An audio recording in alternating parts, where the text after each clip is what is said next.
नमस्कार। मैं आप लोगों के बीच में आज एक ऐसे विशिष्ट व्यक्तित्व के विषय में बात करने आया हूँ जिसके बारे में मेरे स्क्रीन पर जो चित्र लगा है, मुझे लगता है कि ये ऐसा चित्र है जिसको देखने मात्र से आप एहसास से भर जाते हैं। राष्ट्रवाद का वो एक एक लहू का कतरा हमको स्फूर्ति देता है, हमको ताकत देता है और हमारे अंदर वो एहसास कराता है कि आज़ादी बहुत आसानी से हम लोगों को नहीं मिली थी। आज़ादी की लड़ाई जिन वीर बांकुरों ने लड़ा, चाहे उस लड़ाई को लड़ने में उन्हें फांसी की सज़ा को हंसते हंसते स्वीकार करना पड़ा हो या उस फांसी के फंदे को चूमना पड़ा हो, लेकिन हमारे देश के क्रांतिकारी, हमारे देश के प्रति जो महान आस्था रखने वाले लोग थे, अंग्रेज़ों के उस निष्ठुर शासन के खिलाफ लड़ते रहे, चाहे उन्हें किसी भी उम्र में इस देश के लिए अपने प्राणों की आहुति ही क्यों न देनी पड़ी हो। मैं बार बार कहता हूँ कि मुझे गर्व है इस बात का कि मैं उस देश में पैदा हुआ जिस देश में भगत सिंह जैसे महान राष्ट्रवादियों का जन्म हुआ और ऐसे राष्ट्रवादी जिन्होंने आज़ादी से नीचे कुछ सोचा नहीं। अंग्रेज़ों के सामने जब भी उनका सामना हुआ, उन्होंने हमेशा केवल और केवल एक मांग की, पूर्ण स्वतंत्रता, पूर्ण स्वाधीनता। जी हाँ, आज मैं गांधी जी, सुभाष चंद्र बोस जैसे ही महान क्रांतिकारियों की श्रृंखला में अगर हम बात करें तो एक बहुत बड़ा नाम भगत सिंह का भी आता है।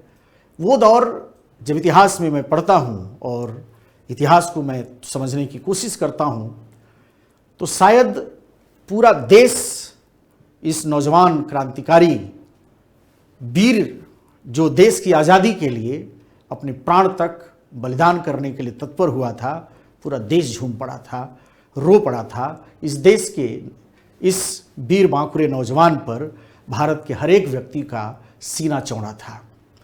ये नौजवान कोई और नहीं, मैं आज चूँकि भगत सिंह की पुण्यतिथि है, आज ही के दिन 1931 में 23 मार्च का दिन लाहौर के सेंट्रल जेल में राजगुरु सुखदेव जैसे महान क्रांतिकारी के साथ शहीद आजम भगत सिंह को भी फांसी दिया गया।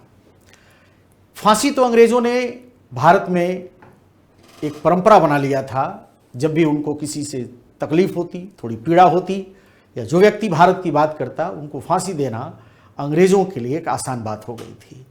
लेकिन सवाल है कि भगत सिंह की कुर्बानी क्यों विशिष्ट है। जब आप पढ़ते हैं और भगत सिंह को जानने की कोशिश करते हैं तो इनके कई पक्ष हैं। मैं भगत सिंह के ऊपर जब भी क्लास में बात करता हूँ, चर्चा करता हूँ, तो पता नहीं क्यों पढ़ते पढ़ते जब मैं इस 23 साल के नौजवान को, उसके हर पक्ष को, उसके विचार को, उसके जज्बे को मैं पढ़ाते समय या पढ़ते समय जब एहसास में लेता हूँ तो मेरे सामने ऐसा लगता है कि वो किरदार बिल्कुल धीरे धीरे मेरे सामने खड़ा होने लगता है। और ऐसा किरदार, जिस किरदार से बड़ा मैंने भारत ही नहीं विश्व के इतिहास में भी ऐसा महान किरदार, ऐसा महान क्रांतिकारी, ऐसा महान बलिदानी मैंने नहीं देखा।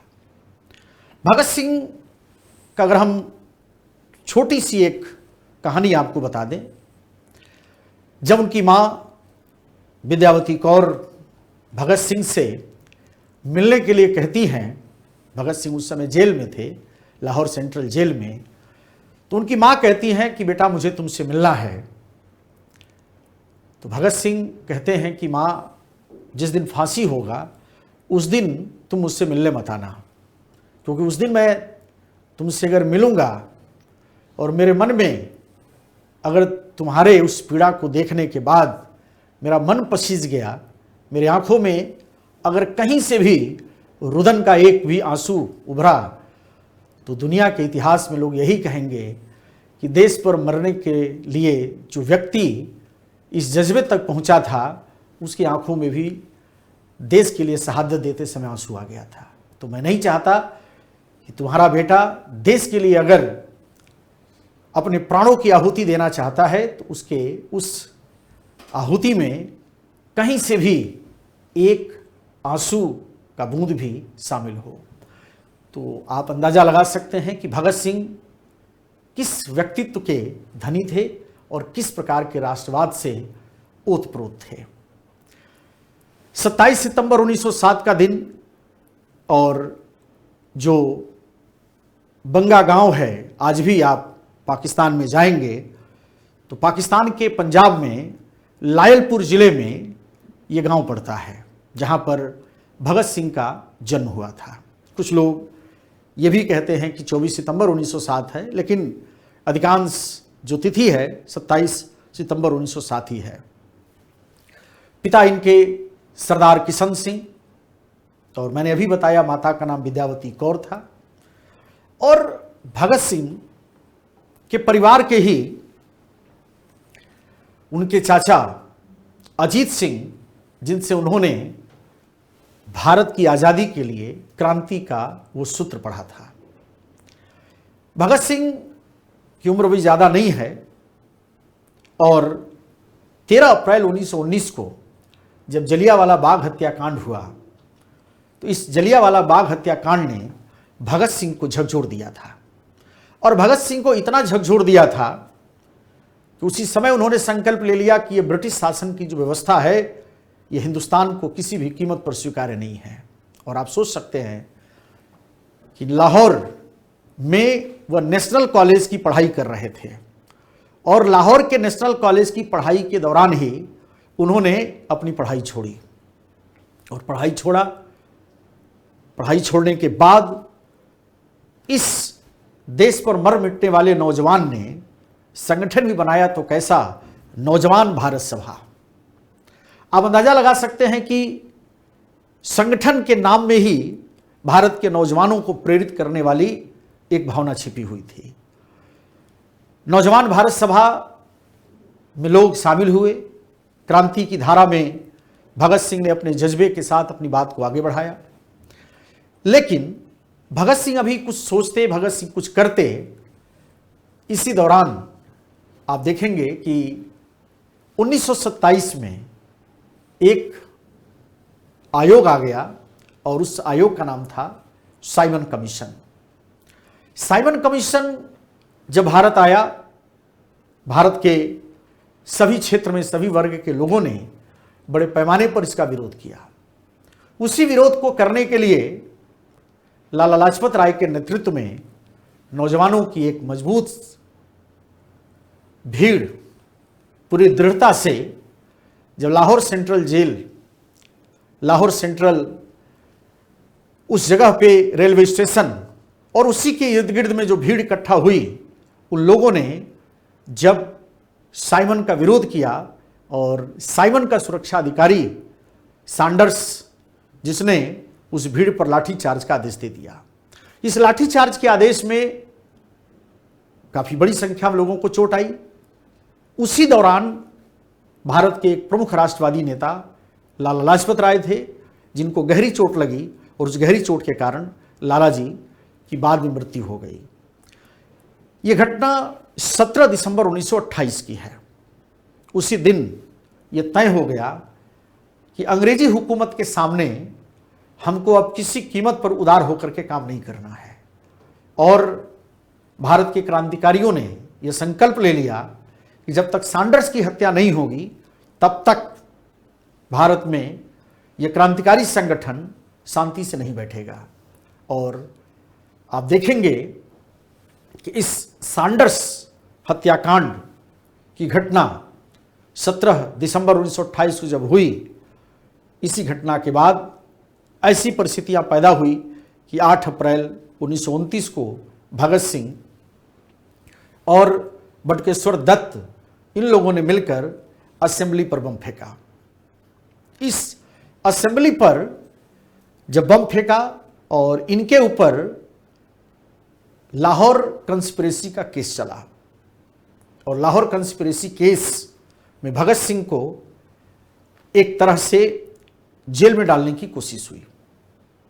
भगत सिंह लगभग 2 साल जेल में रहे भी और 23 मार्च 1931 को लगभग 7:33 पर भगत सिंह, राजगुरु, सुखदेव, इन तीनों लोगों को अंग्रेजों ने फांसी की सजा दी।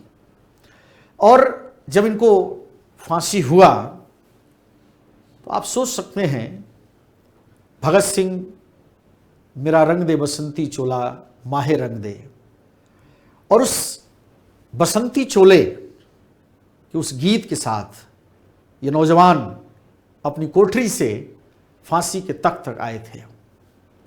और पूरा जेल, पूरा हिंदुस्तान रो रहा था। केवल अंग्रेजों के समर्थक को छोड़ दिया जाए तो इस नौजवान, इस वीर सपूत, इस शहीद आजम के लिए हिंदुस्तान में कोई ऐसा नहीं था जिसके आंखों में फक्र के आंसू न हों। इन शहीदों के लिए दिल में एक सम्मान न हो। भारत के ऐसे कोई लोग नहीं थे जिन लोगों ने आज़ादी के लिए, इन मतवालों के लिए, इन परवानों के लिए, देश की मिट्टी के लिए, अपना सर्वस्व बलिदान करने वाले के लिए रोया न हो, आंखें नम न हुई हों। सवाल है कि भगत सिंह को अंग्रेजों ने फांसी देने के लिए, या इनकी पूरी की पूरी जो क्रांति की धारा है, इसमें क्या क्या खास था। भगत सिंह बेसिकली अगर आप उनके इतिहास को आप देखने की कोशिश करेंगे तो भगत सिंह के ऊपर लिखी जाने वाली किताबों में या उनके बारे में जो इतिहास प्राप्त होता है, अगर आप उन सबको पढ़ने की कोशिश करेंगे तो अंग्रेज़ों ने जब 7 अक्टूबर 1930 को फांसी की सज़ा सुनाई थी, वो निर्णय अगर आप देखेंगे तो 1-2 पेज में नहीं है, वो 68 पेज का निर्णय है। और 68 पेज के निर्णय में ये बात अंग्रेज़ों ने साबित कर दिया कि नहीं, हम इनको फांसी देंगे। और 26 अगस्त 1930 को अदालत ने भगत सिंह को भारतीय दंड संहिता की धारा अगर आप बात करें तो 129, 302 तथा विस्फोटक पदार्थ अधिनियम की धारा 4 और 6F तथा आईपीसी की धारा 120 के अंतर्गत अपराधी घोषित किया गया था। अंग्रेजों ने अपने जानने में कोई ऐसा प्रावधान नहीं था जिस प्रावधान को उन लोगों ने घुमा फिरा करके भगत सिंह के ऊपर आरोपित नहीं किया हो। और हमने अभी आपको कहा कि 7 अक्टूबर वो दिन जब 1930 को अदालत ने भगत सिंह, राजगुरु और सुखदेव को फांसी की सजा सुनाई थी। फांसी की सजा सुनाए जाने के बाद अंग्रेजों को भी इस बात का भरोसा हो गया कि पंजाब के अंदर, विशेष करके लाहौर में, जनता में इतना आक्रोश है, जनता में इतना रोष है कि हो सकता है कि माहौल बिगड़े। तो अंग्रेजों ने उस दिन पूरे लाहौर में धारा 144 लगा दिया। और मैं आपको बता दूं, क्योंकि आज इस क्लास के अंदर कुछ मुद्दे ऐसे भी हैं जो विवादों से भी घिरे रहते हैं। कई बार हमारे इतिहास के अंदर कई लोगों के बीच में हम लोग विवाद की स्थिति भी देखने लगते हैं। गांधी जी क्या रोल अदा कर सकते थे, मदन मोहन मालवीय का क्या योगदान था, और भी जो भी सारी चीज़ें थीं, उन सब चीज़ों को भी आज इस वीडियो के दौरान मैं आपको स्पष्ट करूंगा। मैंने आपको बताया कि अंग्रेज़ों ने फांसी की सज़ा सुनाना या जिस तरीके से भगत सिंह के खिलाफ कार्रवाई की गई थी, वो अंग्रेज़ों की एक बहुत बड़ी सोची समझी रणनीति थी। रणनीति कैसी? चूंकि भगत सिंह की जो विचारधारा थी, निश्चित तौर पर भगत सिंह एक ऐसे रास्ते पर चल रहे थे जिसमें अंग्रेजों के साथ उदारता से बात करना भारत की आज़ादी के लिए वो ठीक नहीं मानते थे। भगत सिंह का बार बार कहना था कि अंग्रेज को अगर भारत से भगाना है और अगर पूर्ण स्वाधीनता प्राप्त करनी है तो हमको सशस्त्र क्रांति करनी पड़ेगी। और यही कारण था कि कि अंग्रेज अगर सबसे ज़्यादा भयभीत स्थिति में रहते थे तो भगत सिंह के विचार और भगत सिंह की शैली से रहते थे। यही कारण था कि अंग्रेजों ने भारत के क्रांतिकारी संगठनों को समय समय पर बुरी तरह से दमन करने का ऐसा आचरण अपनाया, ऐसे विचार पर काम किया, जिससे कि भारत के अंदर क्रांतिकारी कभी भी उभर न पाए। और ये उभर न पाए या ये अंग्रेजों का मुखालफत न कर पाए, इस भावना के लिए अंग्रेजों ने कभी काकोरी कांड के अंतर्गत आप देखेंगे अशफाक उल्लाह खान, राजेंद्र लहड़ी, रोशन सिंह, राम प्रसाद बिस्मिल जैसे 4 महान क्रांतिकारियों को फांसी की सजा दिया था। और यही वो कार्य था जब ये बात स्पष्ट हो गया कि भारत के अंदर जो क्रांति के रास्ते को अपनाएगा, अंग्रेज उनके खिलाफ दमन के उच्चतम स्तर तक अपने जितने भी दंड के प्रावधान हैं उनका इस्तेमाल वो करेंगे। लेकिन भारत के जो क्रांतिकारी थे वो किसी भी कीमत पर अंग्रेजों के सामने झुकने को तैयार नहीं थे। अगर मैं ये कह दूं तो ये कोई बहुत बड़ी अतिशयोक्ति नहीं होगी कि गांधी जी भी अगर भारत में अपने आंदोलन के माध्यम से सफलता की तरफ बढ़े थे तो उस आंदोलन की सफलता में अंग्रेजों पर दबाव के रूप में भी अगर दबाव समूह का कार्य किया था तो भारत के क्रांतिकारी थे। ये क्रांतिकारी भारत के अंदर अंग्रेजों के खिलाफ उस ज्वाला को अग्नि का उच्चतम या अग्नि का प्रवाह पैदा करने की कोशिश किए जो अंग्रेजों को हिंदुस्तान में इस बात के लिए चिंतन करने के लिए, भारत के बारे में सोचने के लिए बाध्य किया कि अगर आप सोचते हैं कि हिंदुस्तान का दमन करके आप हिंदुस्तान पर शासन कर लेंगे तो आज़ादी के इन मतवालों ने यह साबित कर दिया कि हिंदुस्तान के लिए लोग आपके फांसी के फंदे को चूमते हुए, हंसते हुए लटकना स्वीकार करेंगे, लेकिन आपकी गुलामी की व्यवस्था को स्वीकार करना कतई मंजूर नहीं है। यही कारण है कि भारत में जो क्रांतिकारियों का समूह था, जो क्रांतिकारियों की कार्यशैली थी, हमेशा से अंग्रेजों के लिए एक नासूर के रूप में काम कर रहा था। वो नहीं चाहते थे कि भारत में आज़ादी प्राप्त करने के इस तरीके को कोई अपनाए, और उस तरीके को अगर कोई सबसे ज़्यादा महानतम स्तर तक ले जाने का प्रयास किया तो वह एक नाम है शहीद आजम भगत सिंह। आज भगत सिंह अगर डेट आप जोड़ेंगे तो सोच कर देखिए कि 23 मार्च 1931 का दिन और वह साल भगत सिंह की उम्र का भी 23वां साल था। तो 23 साल का नौजवान 23 मार्च 1931 को भारत में अंग्रेजों की हुकूमत की जो व्यवस्था थी उसके खिलाफ खड़ा ही नहीं हुआ, बल्कि उसने अंग्रेजों की बनाई हुई व्यवस्था को अस्वीकार करते हुए फांसी पर चढ़ना मंजूर किया था। और 23 मार्च 1931 अगर आप जोड़ेंगे आज 23 मार्च 2022, ये वो साल है जो उनके फांसी का 91वां साल है। मतलब आज के 91 साल पहले इस महान क्रांतिकारी को अंग्रेजों ने इतना डर, इतना भय महसूस किया कि फांसी देना अंग्रेजों ने एक तरह से क्रांति को मिटाने का तरीका अपनाया। लेकिन भगत सिंह, राजगुरु, सुखदेव, इन महान क्रांतिकारियों ने इस बात की परवाह किए बिना कि मेरी उम्र 23 साल है या किसी की उम्र 21 साल थी, 21 से 23 साल की उम्र में ये तीनों नौजवान थे, लेकिन उन्होंने अंग्रेजों के सामने झुकना स्वीकार नहीं किया। और मैं भारत के सभी लोगों से इस बात के लिए अपील करता हूं कि भगत सिंह से अगर कुछ सीखने की आपको कोशिश करनी है, उन लोगों ने तो आज़ादी के लिए फांसी पर चढ़ने की कोशिश ही नहीं की, बल्कि आपको आज़ादी दिलाने के लिए अपना सब कुछ न्यौछावर कर दिया। आज अगर भगत सिंह, राजगुरु, सुखदेव की अगर हम चिंतन करें, उनकी प्रेरणा को समझने की कोशिश करें, तो आज भी ऐसा नहीं है कि भारत के लिए हम लोगों को कुछ करने के लिए बचा नहीं है। उनके आज़ादी के सपने को भले हम लोगों ने कहा जाए तो आज़ादी तो हम लोगों ने प्राप्त कर लिया है, लेकिन भगत सिंह का मैं नास्तिक हूँ, मैं नास्तिक क्यों हूँ, अगर आप उनके उस लेख को पढ़ेंगे तो आपको एहसास होगा कि भगत सिंह ने कहा कि मैं ऐसे किसी भी शोषक को स्वीकार करने को तैयार नहीं हूं जो भारत के मजदूरों का, किसानों का शोषण करता हो।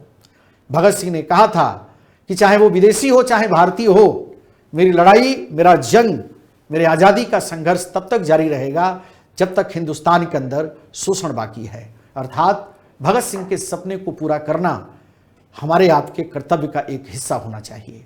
यही कारण है कि जब हम लोग भगत सिंह को पढ़ते हैं, भगत सिंह के उस दिन की मैं बात करूं 23 मार्च 1931 को, जब भगत सिंह को फांसी देने की तैयारी हो रही थी, तो जब फांसी की सूचना लेकर के अधिकारी आया कि चलिए आपको फांसी इसी समय दिया जाएगा, क्योंकि अंग्रेजों ने समय से पहले उनको फांसी दिया था, जिससे कि लोगों के बीच में कोई ऐसा माहौल न बन जाए जिससे विवाद खड़ा हो। तो उस समय भगत सिंह लेनिन की जूनी पढ़ रहे थे, वही लेनिन जो रूस की क्रांति के बाद रूस के राष्ट्राध्यक्ष बने थे और वो महान मार्क्सवादी थे। तो अंग्रेजों ने कहा कि उनकी आखिरी इच्छा जब उनसे पूछी गई तो उन्होंने कहा कि वह लेनिन की जूनी पढ़ना चाहते हैं और वो पढ़ रहे हैं। और उन्होंने कहा कि देखो तुम लोग कितनी जल्दी में हो कि तुम लोग मुझे उस जीवनी को भी पूरा करने नहीं दे रहे हो। जेल के अधिकारियों ने सूचना दिया कि उन्हें अब हर हाल में फांसी इसी समय देना होगा। तो वो वक्त आया और धीरे धीरे ये क्रांतिकारी जो विचार रखते थे, उन्होंने कहा कि अद्भुत तुम्हारा सोच है कि तुम एक क्रांतिकारी से दूसरे क्रांतिकारी को मिलने भी नहीं दे रहे हो। और यही हुआ।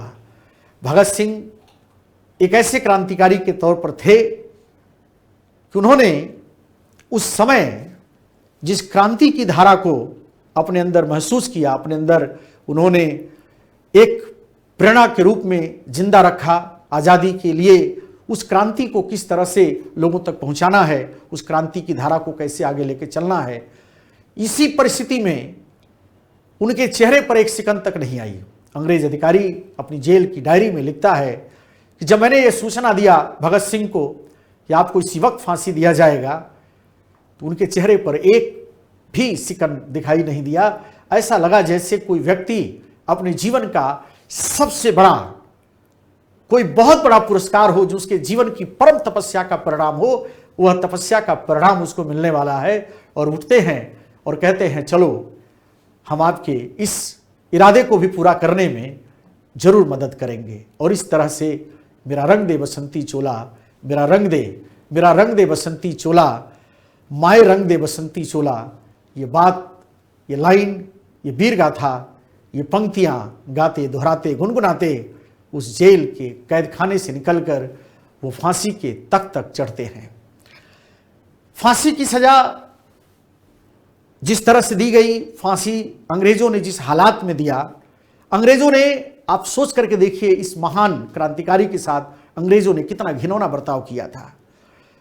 फांसी एक तो समय से पहले दिया गया और फांसी दिए जाने के बाद उनके शरीर को, मृत शरीर को काट करके अंग्रेजों ने बोरियों में भरकर वहीं फिरोजपुर एक गांव वहां पर ले गए। और अमूमन जब कोई व्यक्ति मर जाता है तो उसके डेड बॉडी को घी का लेपन करते हैं, लेकिन अंग्रेजों ने मिट्टी का तेल डाल करके उसको जलाने का प्रयास किया। गांव के लोग जब देखे उस आग को, वहां पर इकट्ठा होते हैं और अंग्रेज उस अधजले लाश को सतलज नदी में फेंक देते हैं और वहां से वो फरार हो जाते हैं। गांव वाले पहुंचते हैं, उस मृत शरीर को उन्होंने फिर से समेटा और विधि विधिवत पूरा उन्होंने उसकी बहुत ही सम्मान के साथ अंतिम संस्कार किया। और जब अंतिम संस्कार किया गया, ये वो दौर था जब गांधी जी कांग्रेस के लाहौर अधिवेशन में हिस्सा लेने जा रहे थे। उस दौरान लोगों ने गांधी जी को काले झंडे दिखाए थे और तमाम प्रकार से उनके विरुद्ध बहुत ही भद्दी प्रकार की टिप्पणियां की गई थी। लेकिन भगत सिंह की अगर हम साधारण सी जीवनी की बात करें, अगर उस असाधारण नायक की बात करें, तो भगत सिंह कभी गदर पार्टी के भी सदस्य रह चुके थे और गदर पार्टी के संस्थापक करतार सिंह सराभा को अपना नायक मानते थे। और उसी के सदस्य थे भाई परमानंद, उनसे भी वो बहुत ज़्यादा प्रेरित थे। और यही कारण है कि अराजकतावाद और साम्यवाद की ओर भगत सिंह आकर्षित होते चले गए। और एक बहुत बड़े विचारक थे मिखाइल बाकुनिन। मिखाइल बाकुनिन की शिक्षाओं के प्रति उनके मन में अथाह उत्साह था। Karl Marx, Vladimir Lenin, Leon Trotsky को भी उन्होंने पढ़ा था। और यही कारण है कि उन्होंने, अगर विचार के स्तर पर देखा जाए तो भगत सिंह बार बार ये बात कहते थे कि गांधी जी की शैली देश की आवाम को जगाने के लिए तो बहुत अच्छी है, लेकिन अंग्रेज जैसे क्रूर के साथ में लड़ने के लिए यह तरीका उन्हें पसंद नहीं है। लेकिन एक ऐसी भी परिस्थिति आई जहां पर जब अंग्रेजों ने तय कर लिया कि भगत सिंह, राजगुरु, सुखदेव को फांसी दी जाएगी, तो उस वर्ष कांग्रेस के अध्यक्ष मदन मोहन मालवीय थे। मदन मोहन मालवीय ने अंग्रेजों को पत्र लिखा कि आप भगत सिंह, राजगुरु, सुखदेव को फांसी की सजा से मुक्त करिए। अंग्रेजों ने यह तय किया कि वो उनके इस अपील को नहीं मानेंगे और फाइनली मदन मोहन मालवीय के प्रस्ताव को ठुकरा दिया गया।